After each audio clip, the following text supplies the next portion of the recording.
Yahweh bless you. I'll be doing a teaching tonight on the blueprint and the purpose of your life, the purpose of my life, and the purpose of every human being that's ever been born. What's the purpose of it? That'd be great. And we'll go into manifestations in just a second. But what I wanted to do with this teaching is if you can get an idea of what somebody's building. You can zoom in on this. This is a great picture of the temple that Solomon built. Who gathered all the stones? Anyone? David, his father. Oh. His dad never saw the building. Okay? And then you can see how big this is. Can you see how small the people are? This is what the temple would have looked like. It's 35 football fields. 35 football fields, good. Oh. And Solomon, when he was building it, do you think he ever looked at a blueprint? No. Yeah, sure. Oh, really? Sure. Here's the instructions. Here's what's going to go. Yeah, David did the blueprint. Yeah, so they would have said, what exactly are we doing here? What are we building? And then when you can see a blueprint, you get an idea. And what's the purpose of all of this? Is right and guess what's back in here? The Holy of Holies. And in the Holy of Holies is going to be the Ark of the Covenant. And what's happens around the Ark of the Covenant? That's where Yahweh's going to meet with his people. There's a cube, the Holy of Holies. And what's the purpose of all this? It's because since Adam and Eve messed things up, this is how Yahweh's going to dwell with his people. And so, okay. So when people start building it, here's what we're doing, here's where we're going, here's the purpose of it, then you get an idea of what you're doing in this life. Christians, for the most part, have no blueprint. They have no idea where they're going. You can't get excited about a place you don't know anything about. How do you get excited about heaven? What's it like? Everybody, well, I think it's this way. I think. So nobody even knows where we're going. And that's exactly what the adversary wants. He wants us to cling on to this breath that we have. But Yahweh has blueprints. And he doesn't lay it out nearly as nice as I do. Why? Faith. Without faith, it is impossible to be well pleased. What's the purpose of your life? Produce faith and to seek him out. The way an archaeologist would seek out treasure. Get off your butt. Break a sweat. And if you're not going to work for it, we're talking about the creator of the universe. He built all this stuff. And he gives us a chance to meet him. If you're not going to open your Bible, you missed your shot. But then you're going to go, okay, be seeking, be asking, be knocking. He teaches us in Matthew 6. There are a lot of us, there's times in our lives we don't want to read. Right? He understands that. And he gives us little fruit. He gives us a little bait. What do you want? I want a new bike. I want a wife. I want grandkids. I want a business. How do you get it? Seek first his rule and his righteousness, Matthew 6:6. So this teaching is going to be showing you guys a blueprint, where we are and the purpose of our life, and that's the kind of concept. So if you go to witness to somebody, you want to go to heaven, are you saved? To me, a lot of it, for us, we're kind of used to it. But it'd be great if we have a blueprint. That's what I try to do here, to give a whole concept. So it'd be the same way with Solomon. Do you want to be a hewer of stone? No. I don't want to cut stone out for the rest of my life. How would you like to be a part of building the Holy of Holies, where the Ark of the Covenant's going? Yeah. Well, wait a minute. That sounds pretty cool. Okay, and then they get an idea. So your life could be a hewer of stone. You have no idea. What's the purpose? I'm a nobody. You're going to go... but anyways, we're going to hear from our Heavenly Father. 1 Corinthians chapter 14. Father, we thank you that we can hear from you, and that the temple was not filled. It was built. The Ark of the Covenant was there, but you were not there until the offering went up, and until your king, Solomon, circumcised his heart in front of everybody. They all circumcised their heart, and then the temple filled. We thank you that you can fill our day. You will speak to us, but we got to humble ourselves. And you do it so through the Holy Spirit that is inside of us. We thank you for helping us circumcise our heart. We want to hear from you. We thank you for us doing that. Then we can hear from you through the speaking in tongues and interpretation. You promised us in 1 Corinthians chapter 14. So if somebody would like to do tongues with interpretation or prophecy, please do. Be bold. And do not be afraid to step out and be different from the crowd. You can't be afraid of other people's opinions, because mine is the only one that matters, my children. And just be bold and have faith in me. Amen. I'll speak in tongues and interpret. Biaku bileana eata satakea tuno sono ku.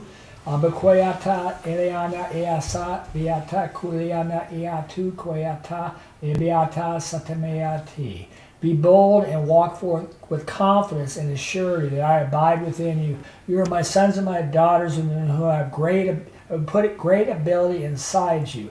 I want you to manifest that ability and fight the powers of darkness that comes around you, as my son did, exposing the darkness to the light, that people may be set free through your actions. Permisia doska manvarakotavi mermis korometianako ba verbos miniti tesake ditites keda matura san. Know, my children, that everything that I have told you and continue to tell you is the truth. Know that I have not placed you here at this time by accident. You are where you are because you have followed me. Know that it is required of you that you know my word in order to do it. You can't do my word unless you know it. So read my word, study my word, and speak my word. I tell you this over and over again. I tell you this because there's purpose for it to be done.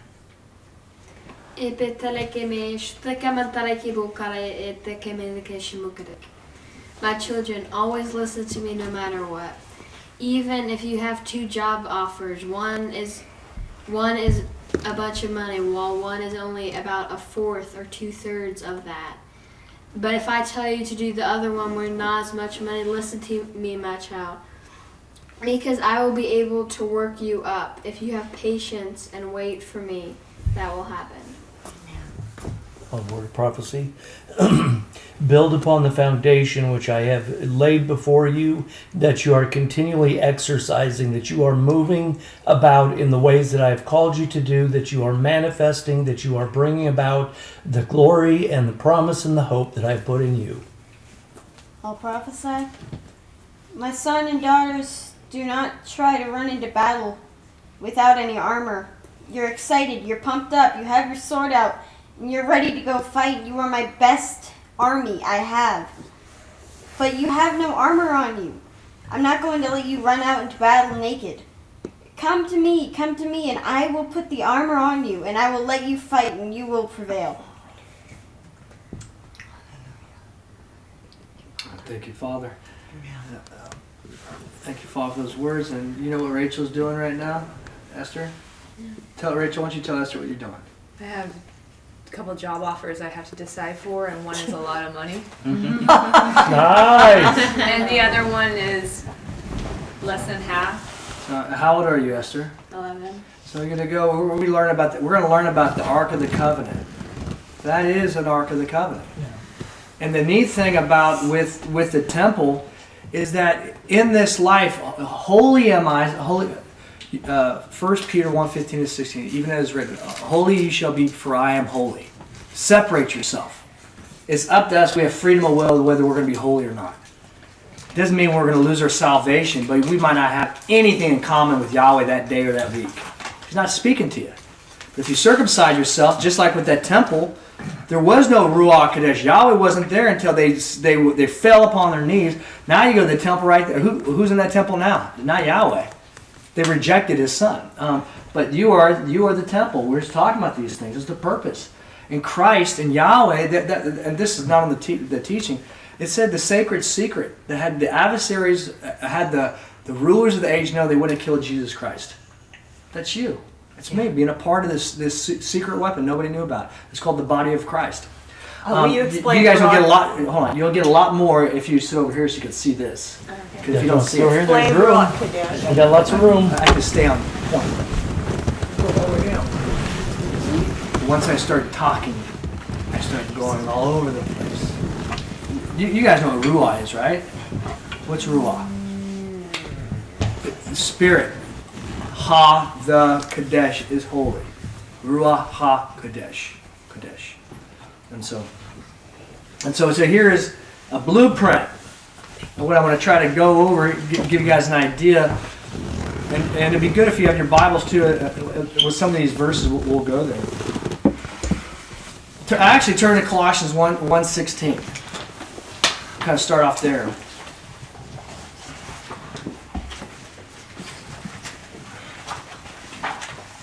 And then you might even zoom in a little bit, but I got excited because Yahweh has been showing me these things anyways as he's communicating to me, kind of having a concept. Where are we going?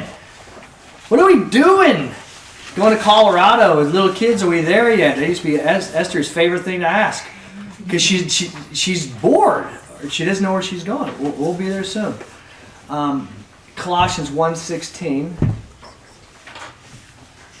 Dad, would you read it?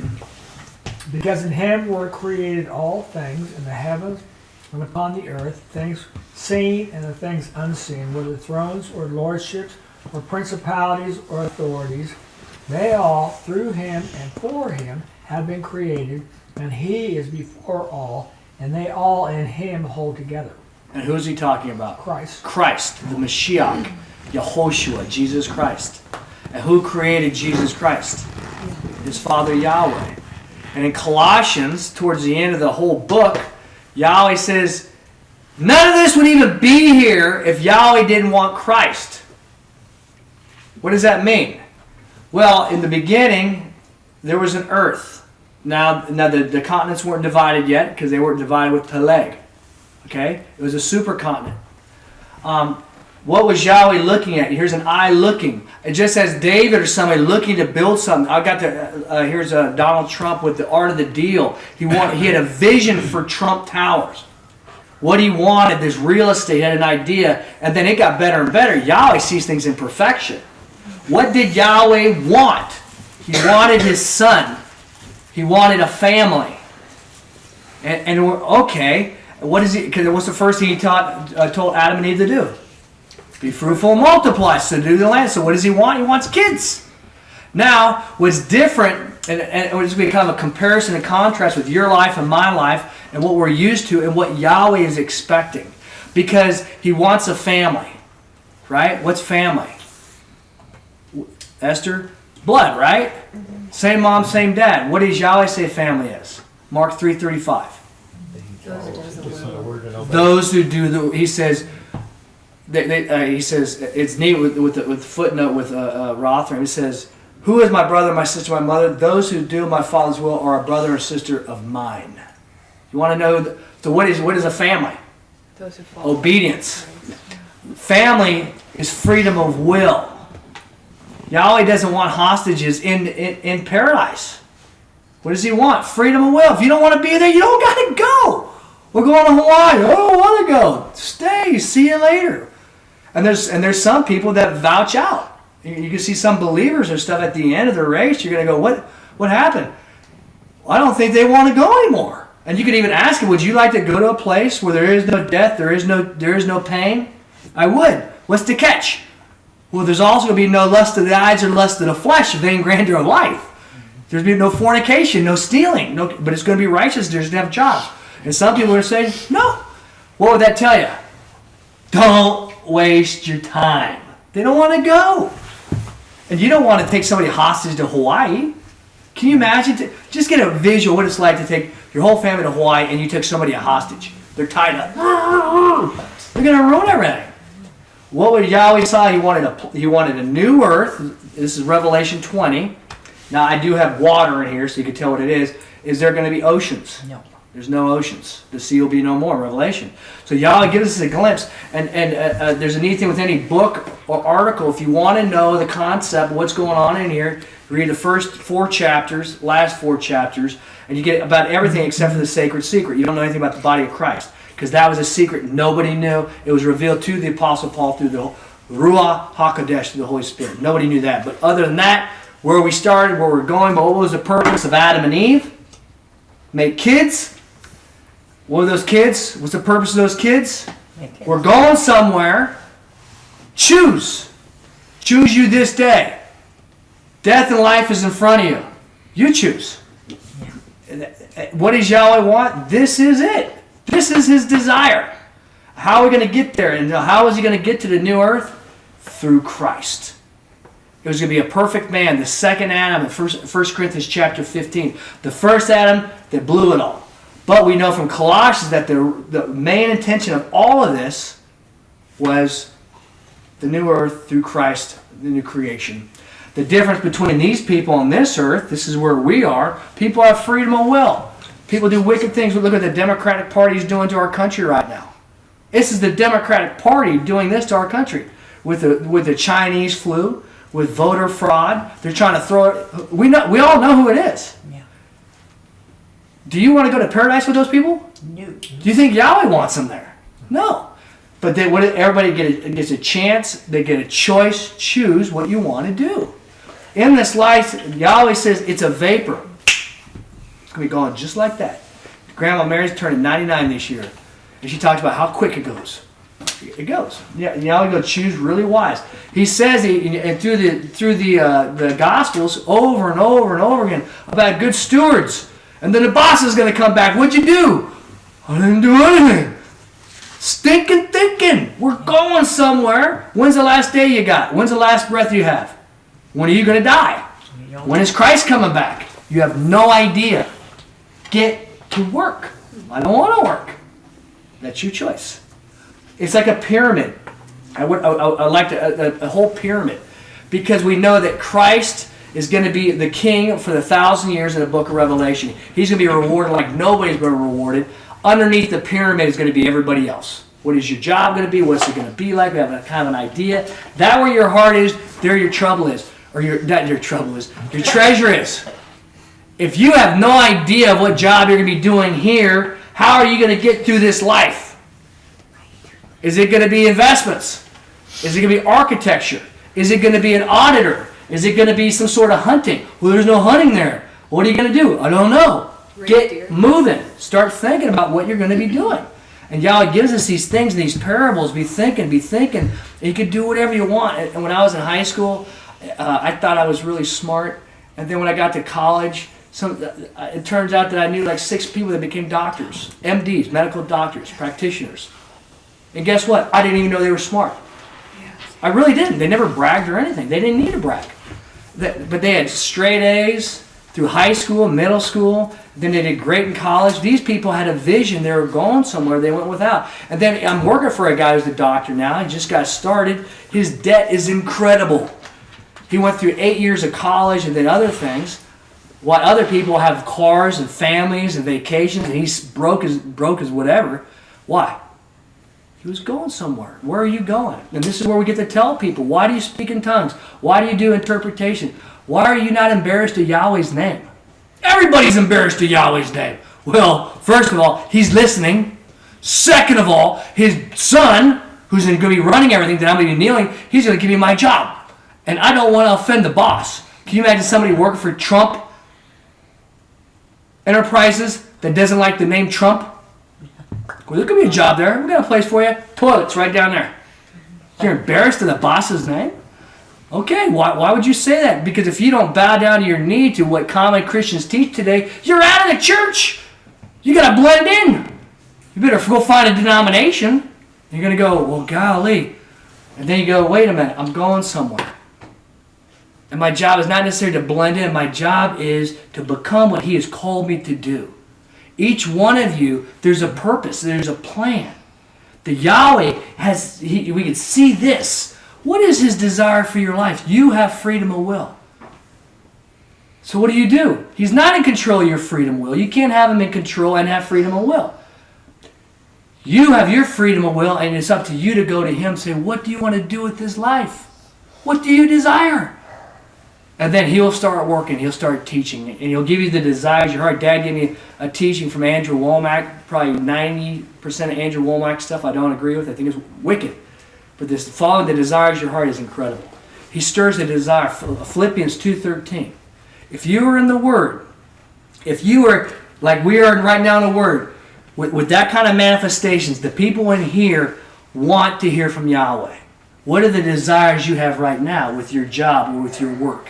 Philippians 2:13 said it is Yahweh that desires, does both the desiring and the energizing in behalf of His good pleasure. What are these desires? And a lot of times they don't make any sense.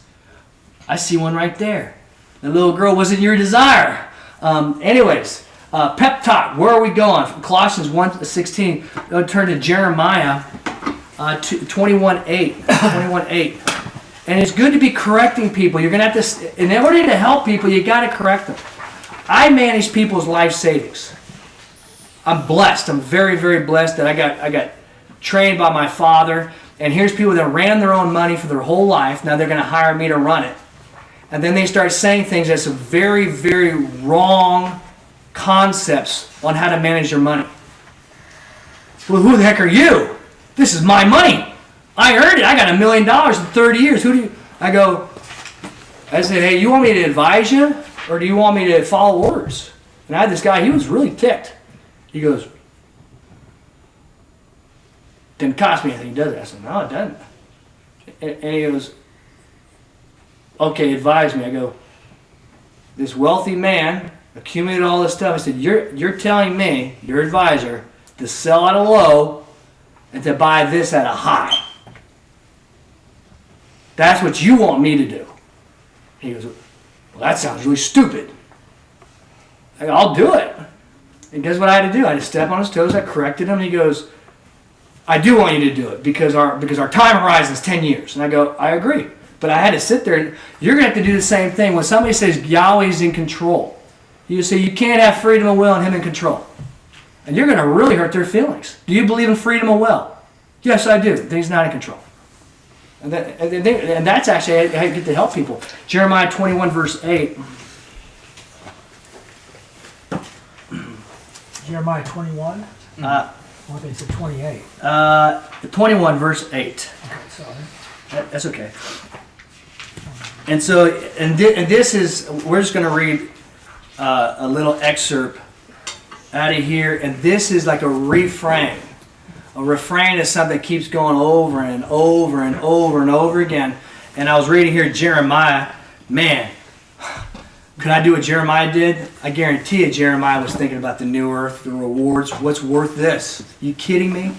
Verse 8, would somebody read that for me?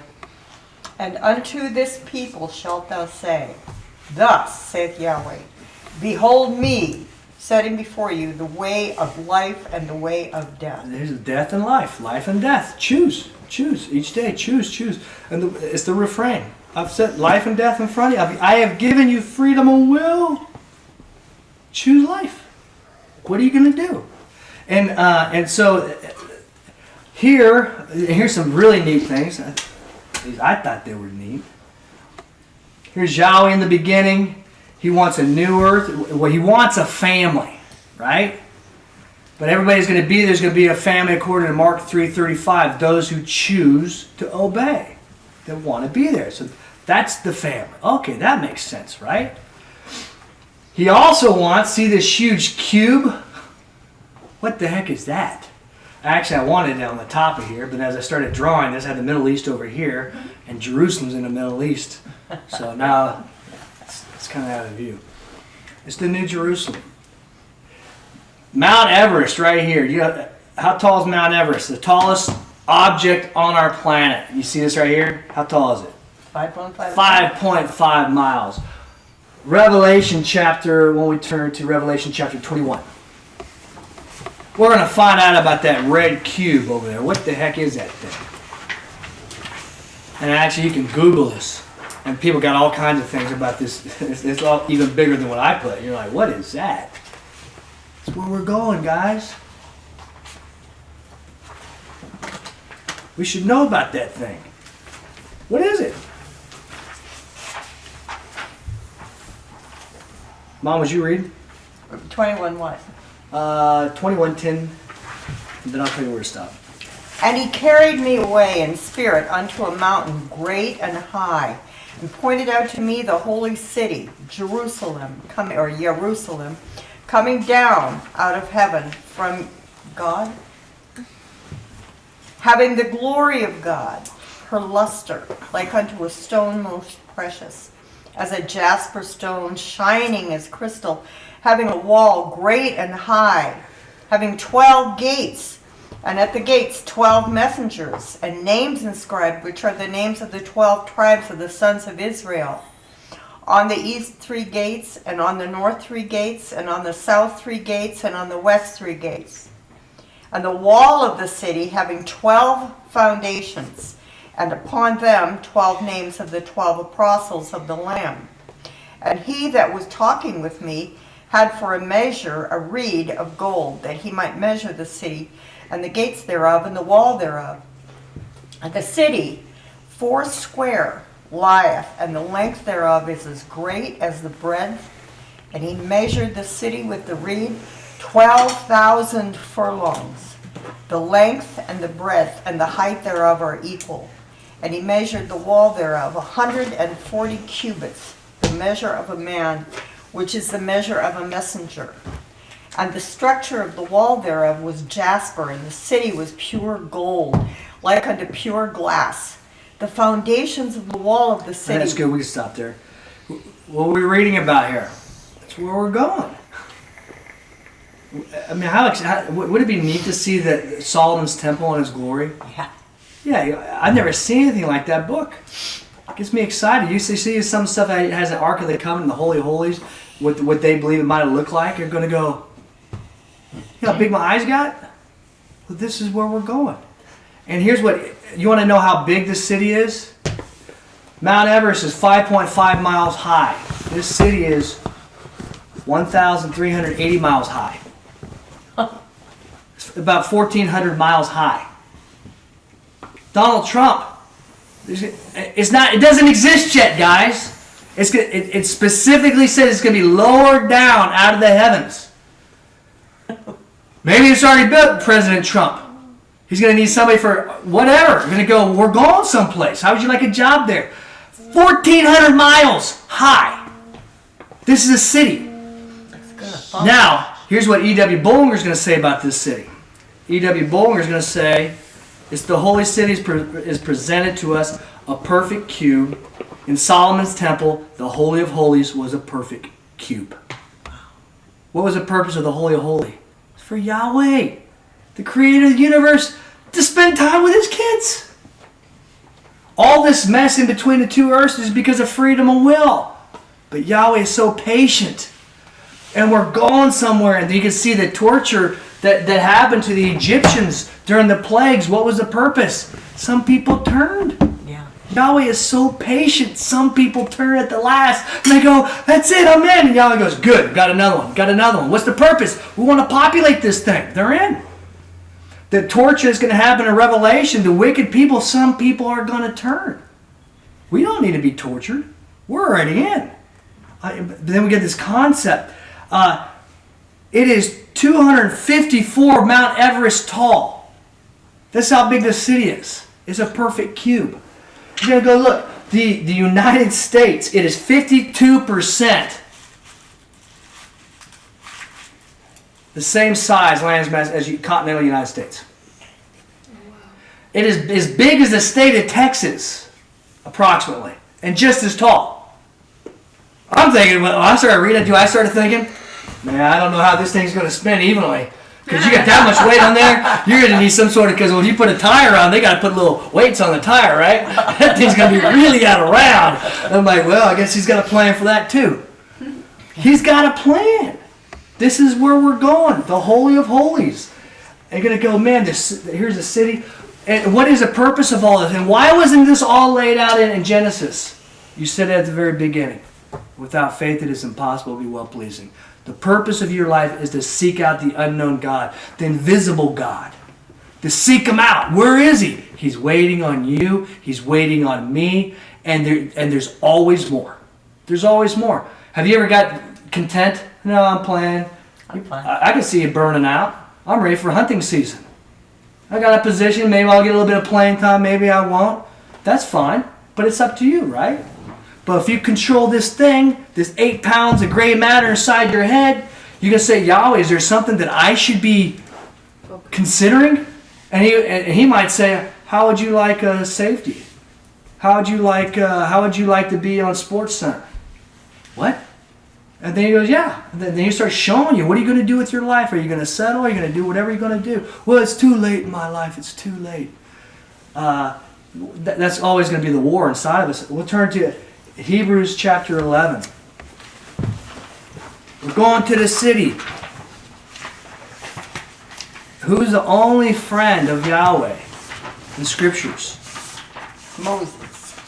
No. Moshe. No. Oh. Abraham. Abraham. Good guess. Abraham.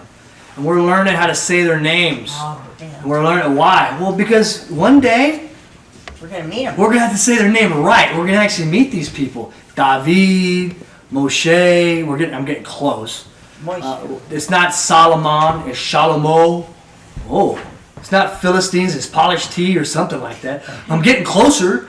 But even if when we went to Puerto Rico, I start practicing my Spanish, and then other gringos make fun of me, right?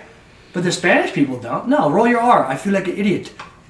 You'll be thankful if you practice rolling your R, right? Anyways, Hebrews chapter 11, verse 8 through 10. Mom, would you read that? By faith being called, Abraham and obeyed to come forth into a place he was destined to receive for an inheritance. And he came forth, not well knowing whether he was coming. By faith he sojourned in the land of promise, as a foreign land, in tents dwelling, along with Isaac and Jacob, the joint heirs of the same promise. For he was awaiting the city, having foundations, whose architect and builder is God. Yahweh. What was he looking for? The same thing you and I are supposed to be looking for. That where your heart or your treasure is going to be. So maybe you'll be a teacher in this building. I don't know. You want to be the bottom 20 percentile or the top 10? I've never thought that far. Think about it. How good you want to be. And there's a whole other thing. Look at Amy Coney Barrett. The girl's barely older than me. Do you think she has high standards? Yeah. Holy, obviously she has abilities that I don't have anything close to. But this person was aiming high, and she's a Supreme Court justice before she's 50 years old. Where are you going to be? Which office are you going to have? What's your job going to be? I don't know. What do you think? I don't know. But Abraham, how did Abraham, the father of our faith, endure? Because like Dad said, Hebrews 11 is about endurance and certainty. Because faith is certainty. Are you going there? Yeah. If you really believe you were going there, you would certainly be acting a little bit different. Okay, so and so there's Abraham right there. Jesus Christ endured the death of the cross. Why? What was in front of him? What did he use his imagination? The glory that was set before him. And you look at this. You look at it over and over again. 1 Corinthians chapter 15, verse 22. We don't have to go there. But it's going to be talking about 1 Corinthians chapter 15. You're going to find about the first Adam, which is mankind, and the second Adam, Christ Jesus. The first Adam did this, the second Adam. You ever seen that where somebody was born into the right family and they squandered it all? Yahweh can relate.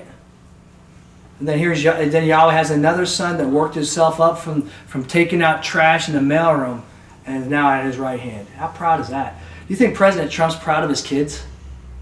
Do you think he just gave those positions out to his family? Not him. No, not him. You got to earn it. You have to earn this thing. And how much do you think that blesses that father that his children have achieved so much? Man, that's the purpose of this life.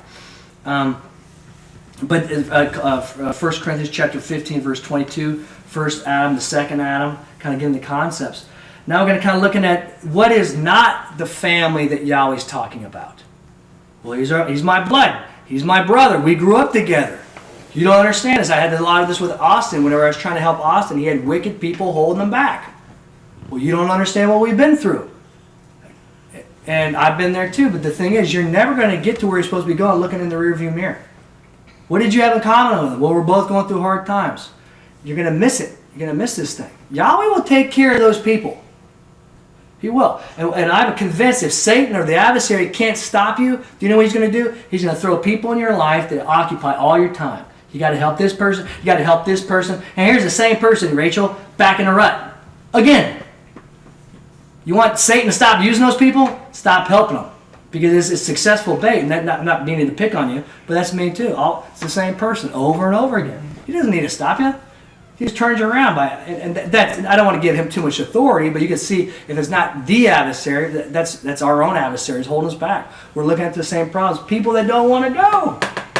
Hey, if you don't want to go, you don't have to. But anyways, people that were born into the family was Cain.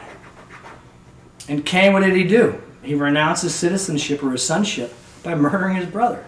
Man. Amnon. Who was Amnon? The firstborn of King David. What did Amnon do? Oh. He raped his sister. He said he was sick. He was sick. This is great for teenagers because you're going to think you're in love with somebody.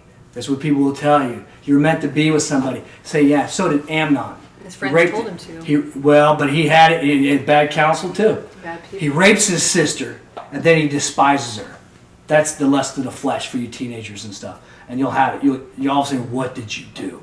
But what was Amnon? What should have happened to Amnon? Yahweh does not reprove King David except for Bathsheba. But what should have happened to Amnon?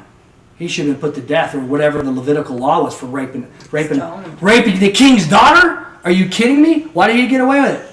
Yahweh doesn't point it out, but you can look at it. You should have got rid of Amnon. If you would have got rid of Amnon, maybe Absalom would have, could have, but in our own lives. That's blood, but that's blood. It is not blood. Obedience is blood. Obedience is what Yahweh's looking for, and it's what you and I are supposed to be looking for.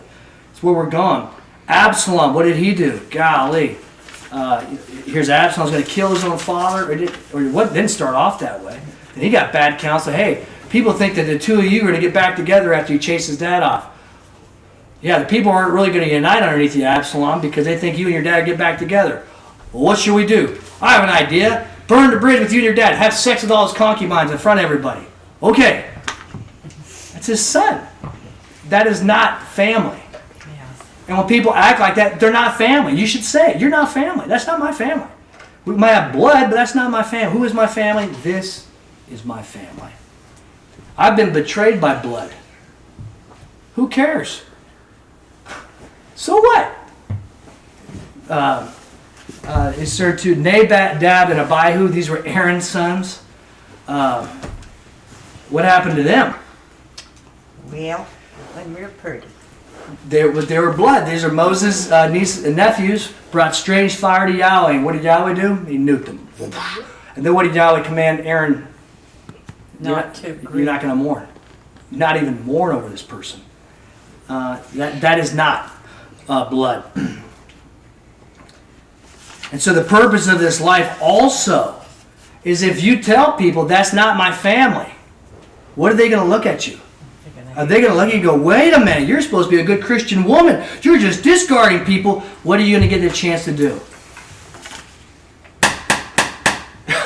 You've never seen the blueprint of this life, have you? What are you talking about? You don't know the purpose of your life? The purpose of your life is where we're going. You know, every single one of you have been given a Garden of Eden, just like Adam and Eve.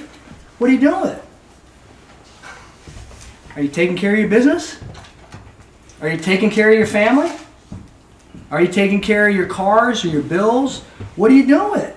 All of that is tick-tock, tick-tock, tick-tock. We're building a resume as an audition for where we're going. And when people start getting to see this peculiar people, which we're supposed to be, they go, how did you do that? You're going to go, Jesus Christ says, that's not my family. Jesus Christ would have said, Peter's my family. Judas, he had a brother named Judas, is not at this moment. I hope Judas doesn't want any. And then what we get to do is we get to help people. We're going to go, because otherwise people have no idea where we're going here, and all they have in this gap is to hold on to their own blood. It's all I have. You're going to go, and that's where we're go, I'm here to set you free. I don't want to be free. Good luck. Do you know anybody that wants freedom? Because I got a sales pitch. Psalms 37, chapter 4.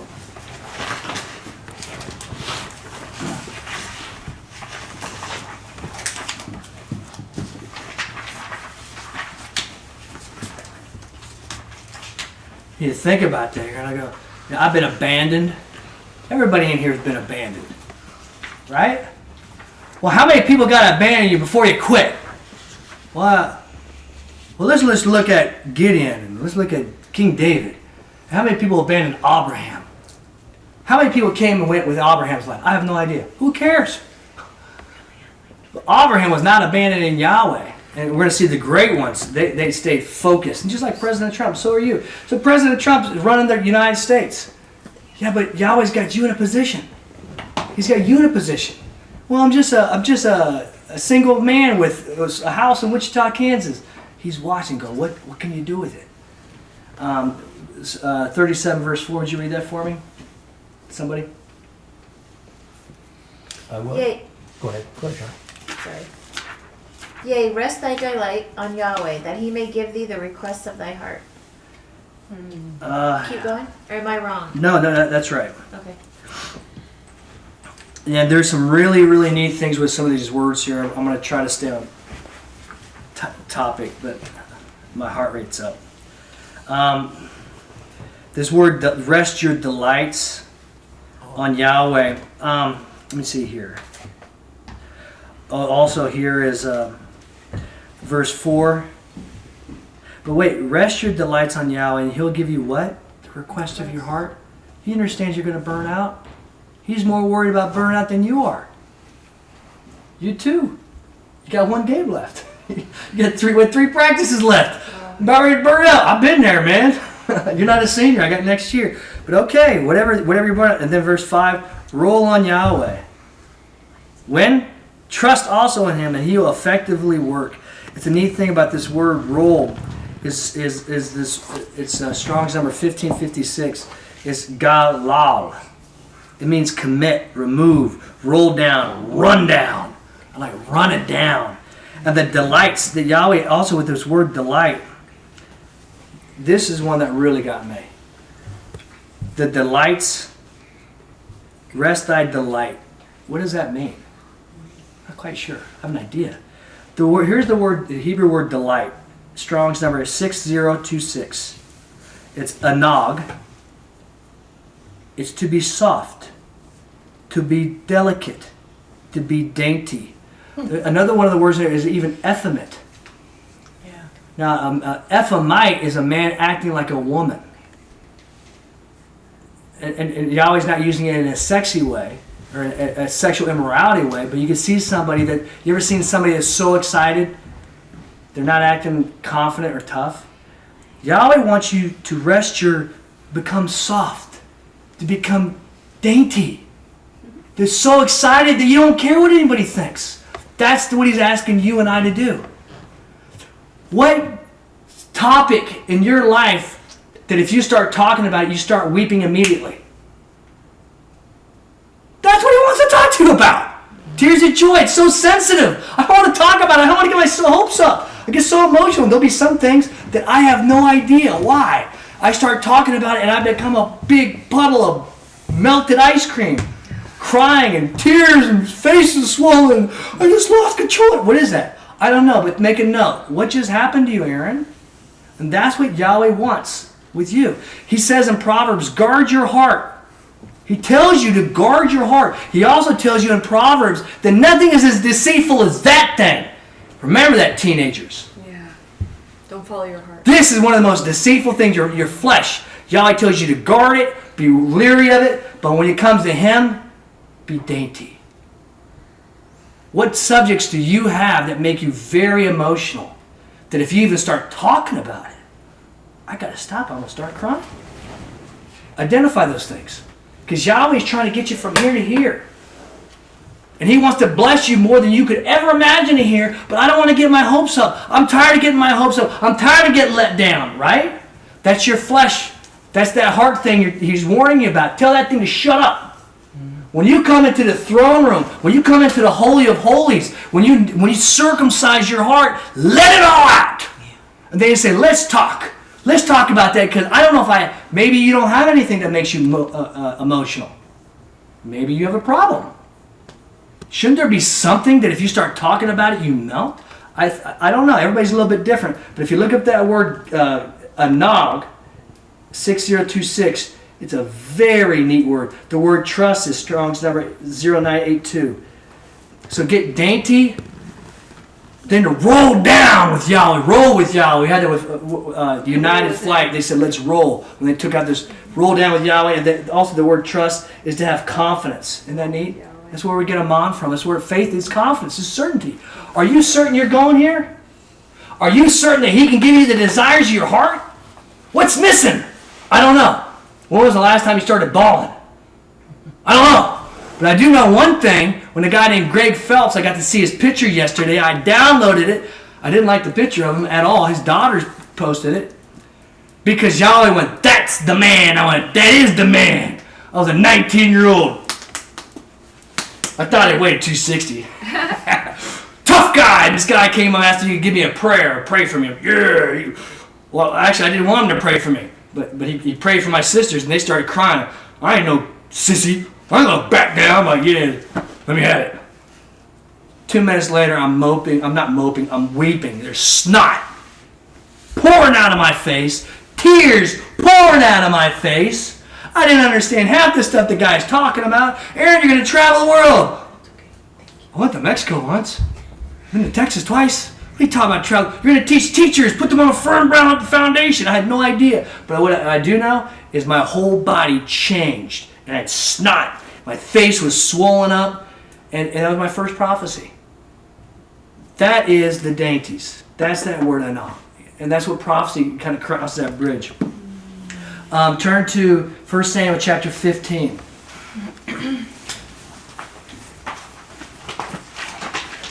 I think if we're going to be accountability partners for one another, we should say, what's your secret? And guard your heart, because some people, they're not going to be good at it. Be ready. If you start talking about somebody with your secret thing, they might shut it down immediately.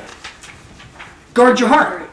But it should be, what is the desires of your heart that makes all of this worth it? Well, I don't need anything, really. Because Christ did. I don't need any more rewards, and that's fine. Maybe we're looking at a bottom level cubicle, or maybe we're not thinking enough. We could be content. It's up to us. It's freedom of will. 1 Samuel chapter 15, verse 35. So this is just going to be about people that aren't family, or people who choose not to be family. Because King Saul, as far as we know, was a righteous king for 20 years. Right? And here's Samuel. Samuel anointed the guy. And the neat thing with Edersheim, he says when he anointed Shamuel or Shaul, you know what they did that night? Saul spent the night with Samuel. He spent the night as a sleepover. How am I going to be the king of Israel? You kid me? And Edersheim says Shaul and his assistant would have slept on the roof. That's what they would have done back in these times. And he believes that, you know what they did that night? He believes Samuel and Saul talked. What about this? What about that? What about this other thing? And here's Saul learning, how can this be? How can that be? And here would have been Samuel going, you got this. Later on, what happens to Saul? Saul doesn't want to go anymore. It becomes very evil, wicked. And in verse, what did I say? 15, 35. What page is that? 304. Thanks. You guys see footnote 8 at the very bottom? Mm-hmm. I know Isaiah would be all over that. Eli, will you read that footnote? Oh, this will make it cry. Which footnote? Other page. This could be the footnote. No, there you go. Okay. So, wait. Sorry. This, no, right here. Yeah. 304, Oh, okay. page 304. No. A. Oh, yeah, okay, good. Okay. This gives a touching glimpse of Samuel. He penned for Saul, yet as Yahweh had definitely rejected the son of Kish, Samuel repeatedly kept a distance. His loyalty to Elohim was uppermost. What does that mean? The word is pine. He ate. I don't know. He felt Pine. Next page. I'm trying to get through my 2 chapters for the way. What does pine mean? Grieved. The word pine, we can ask. You can get Strong's Concordance and Numbering System for $11 and do what I did. And then for like another $40, you can have the Theological Word Book. I can start looking at these things. And Yahweh's waiting for each one of us to open up one word. The word pined is Strong's number H0056 or 56. It's a ball. It means to lament, to mourn, to bewail. And if you want to know a lot about a word, you see how the author uses that word. This same word was used in Genesis 37:34 when Jacob abal or mourned, Joseph is dead.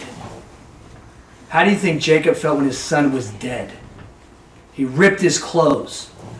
He tore his clothes. He was broken. I look at, before I read that, You're messing me up. I would see Samuel as this tough guy. Do you come peaceably? Lightning and thunders and boom, boom, boom, boom. But you forget he had his heart broke. He hurt. And he mourned so. Here's the same word also. When Joseph died, it said the Egyptian, they pined this word for like 30-some days. And it was used over and over again when I think Aaron died. And then I believe this is also when Aaron's sons died. You know what Yahweh says you're not going to do? You're not going to do that because they're evil. No, it's my blood. That is not your blood. Not your blood. That is evil. This is your blood. You got that, Aaron? No, that's my blood. That is not your blood. This is your blood. This is your blood. Faith comes by hearing. Where are you going? And even with Shaul, then at that point, it could have been a 20-year relationship. Have you ever had a 20-year relationship with a really neat believer? Understatement. I was not anointed to be king. And then it's broken. He missed it. What happened? And then later on, guess what Yahweh tells Samuel? No more pining. That's it. But he let him do it. You're going to mourn. You're going to pine. It's going to happen. I can't see my dad pining. He's too tough. He's rock hard. Nothing hurts that guy, right? He's granite. You're going to go, so it looks. And Yahweh's going to point. Sometimes you're going to have to pick. You're not my family. And this is actually how we help people. You change the number. You're out. There is no fellowship with light with darkness. Well, why not? I'm going this way. I can't have fellowship with you and Yahweh. You want to come with me? Repent. Get rid of your stuff. Get rid of the Democratic Party or whatever it is. Get going.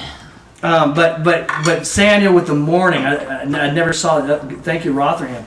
Your life is a job interview. It doesn't matter how old you are. Do you know? Look, how old are you? 11. Who was anointed king? David. Are you 11 years old? He's a kid. She's a kid in this room. Anybody can outwork anybody. In Coke Industries, when I read Good Prophet, one of the formulas why Coke Industries is so successful, they said anybody can make more money than their supervisors if they can produce the profit. I can make more money than my dad? Yes. And your coach? Your coach, your teacher. So guess what happens in Coke? Competition. And everybody's working. And that's what Yahweh wants with us. Gonna go, okay. And so you could be a 10-year-old kid, 15-year-old kid, 30-year-old kid. You could be 90 years old, just getting started. I think about what all of us, our lives, and then here's where we're gone. When is it going to happen? We don't know. Undercover boss going to pop in at any moment. We know he'll give us the desires of our heart. Use your imagination. Find something that's worth it, and then go. Whatever your focal point is, whatever it is, you got something big, makes you vulnerable, right? Then say, whatever Yahweh has for me is better than that. Then you say, better than that. But get something to get you moving, the carrot in front of the cart horse. And then here you go. And then when people start seeing you glowing, white hot, everybody's abandoning you. This guy keeps going. I think he likes it. Look at Donald Trump right now. He's a perfect guy. The man, he loves adversity, it would appear. Keep praying for him. But looking at, if you believed your life was a job audition, this is me too. Your job audition is to be acting like an Elohim, not a beast. Adam and Eve created the same day as the beast of the field. What are you going to act like? A beast? Your old man? You're going to chew her out? You're going to slam a door? You're going to open pornography? What are you going to do, right? Or are you going to act like an Elohim? Each day, did you act like an Elohim or like a beast? Because it's a job interview. Because guess what you're going to have to act like here? Like Jesus Christ did. Peace, be still. Fig tree, you're dead. You're out. You're acting like an Elohim. What's coming out of your mouth? Putrid discourse? Why looking at me? You're going to go, okay, all right, whatever it is. You're going to say, are you acting like an Elohim? Each single day. And then you could be refining and transforming. And he says, be not conformed to the same, but be transformed by the renewing of your mind. To then you may prove the thing, willed of Yahweh, good, acceptable, and Teleios. You want to know what Yahweh's will is for your life? You got to renew this thing. I am a son of the creator of the universe. I can speak to things. I can change my carpet. I can change the paint on the wall. I can raise the dead. I'm going to practice with wrinkles on my sheets. Do it. Because your whole life is an audition. What are you doing with the life you got? And you practice it. I got to do it one time, and this was not, I can't take a whole lot of credit for it. I was getting ready to go coach a football game. This is when I was you think I'm cocky now? You should have saw me in my 20s. It was horrible. I'm going to go coach a football team on a Friday, so I take Fridays off to go coach. And I had my tight shirts on, so I made sure I looked big because I'm always the smallest guy on the football team, the coaches team. They're all 6'3". So then they'll give me huge shirts down to here, so I look like a midget. So I'll shorten those things up. Yeah, you like that? That was me. I'm gonna be on the sideline, acting like a maniac, getting a lot of attention because I'm the drill sergeant. I was not where I needed to be. But anyways, I come back to the house before the football game. I forgot my shirt hasn't been washed from last week. I wash it. I don't know how to wash stuff. And then I go do my other stuff. I come back and the shirt's all wrinkled. It is so bad that I'm going, I gotta learn how to iron now. I got like 45 minutes because it was going to be really embarrassing. So I took out the iron. I got it. It's not hot. I'll let it heat up. So I walked off, did my own thing. I'm not just going to sit here waiting on the iron. I came back. Whoa, that thing is hot. I set it down like this, and I pulled it back up, and the whole shirt turned black. The same thing as the iron on the back of my coaching shirt. And I washed it, changing colors. I went, oh no! Jesus Christ! I rebuke this burn in the name of Christ. You will not! Then I started speaking in my panic. You will not! And guess what started happening? It started dissipating. And it started reversing. And I fell down on my knees. And I went, oh, thank you. Thank you, Father. But the thing is that, Yahweh got to use that, and that was me messing around, and that wasn't a big thing. But if you practice that stuff, are you guys astonished that worked? No. Of course it worked. But we act it, live it out. And so the blueprint, the sales pitch, don't get distracted by people that don't want to go. That's fine. But maybe for those people that are kind of hanging in there, the best way to lead somebody is by showing them. Look at this girl. She radiates. Look at this life she has. She's so different. She wears Trump stuff. She says Yahweh. She homeschools. Are you kidding me? Who swims up that many currents? She's right there.